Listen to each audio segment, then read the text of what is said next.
अच्छा सच पूछे तो मुझे नहीं लगता कि मियाँ साहब या इसहाकडार वतन आएंगे। मियाँ साहब पहले भी कई मौक़ों पर कह चुके हैं कि वो हुकूमत में आने के हक़ में नहीं थे।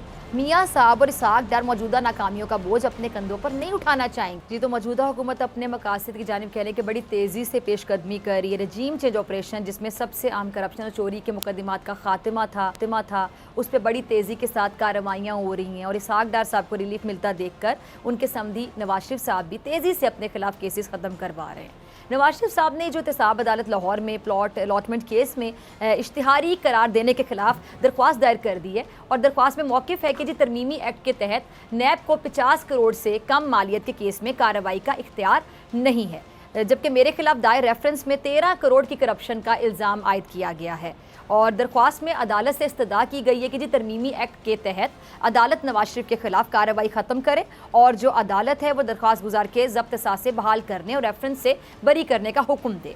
50 करोड़ से कम तो करप्शन ही नहीं रही इन लोगों के लिए और दूसरी जानिब अवाम पर बोझ लादा जा रहा है। आलमी मंडी में तेल की कीमतों में खातिर ख्वाह कमी के समरात अवाम तक नहीं पहुँच सके हैं। अच्छा जी, पेट्रोल पर 64 रुपये 17 पैसे जबकि डीजल 21 रुपये 6 पैसे फ़ी लीटर इजाफी वसूलियों से खजाना तो भरने लगा मगर अवाम की जेबें खाली हैं। हुकूमत पेट्रोल पर यौमिया 1 अरब 89 करोड़ माहाना 56 अरब 85 करोड़ रुपए कमा रही है।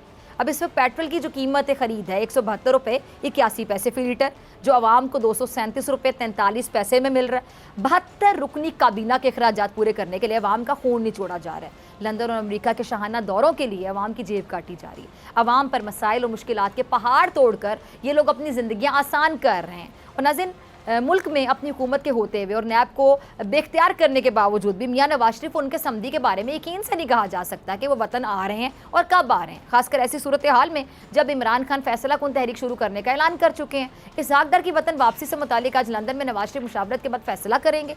अच्छा सच पूछे तो मुझे नहीं लगता कि मियाँ साहब या इसहाकडार वतन आएंगे। मियाँ साहब पहले भी कई मौक़ों पर कह चुके हैं कि वो हुकूमत में आने के हक़ में नहीं थे और अब जबकि मईशत और इक़्तिसादी बेहतरी के लिए मुस्लिम लीग नून की क़यादत के पास कोई फ्रेमवर्क नहीं है तो वो ये रिस्क नहीं लेंगे। मियाँ साहब और इसहाकडार मौजूदा नाकामियों का बोझ अपने कंधों पर नहीं उठाना चाहेंगे और यही वजह कि मुतादिद बार आने का प्लान बनाकर इसहाकडार साहब जो हैं वो इरादा बदल गए हैं। अच्छा, जो मौजूदा हुकूमत है पाकिस्तान की तारीख की गैर मकबूल तरीन हुकूमत करार दी जा रही है जिसे दाखिली और खारिजी दोनों महाजों पर नाकामी का सामना है। मैं हूं इमरान रियाज खान। अब आप मुझे देख पाएंगे सिर्फ बोल न्यूज़ पर। इमरान रियाज खान साहब जो हैं वो बोल फैमिली का हिस्सा बन गए हैं। बड़े अरसे बाद किसी चैनल ने हौसला किया है तो मुझे ऐसा लगता था कि हमें बोलने की इजाजत नहीं मिलेगी, लेकिन बोल ने डिसाइड किया कि बोलने की इजाजत को लेकर देंगे। मुझे बोल की एक चीज बहुत अच्छी लगी कि बोल ने कैटेगोरिकली कहा कि जो करना है करो, हमने अपना कोई बंदा नहीं निकालना। इमरान खान बोल के साथ जुम्मे से इतवार रात 10 बजे। सबसे ज्यादा व्यूज, सबसे ज्यादा रील्स और सबसे ज्यादा रेटिंग के साथ बोल अब भी नंबर 1 पोजीशन पर बरकरार। अगर आपको ये वीडियो पसंद आई तो लाइक पे क्लिक करें, सब्सक्राइब करें और बेल दबाएं ताकि कोई खबर रह न जाए।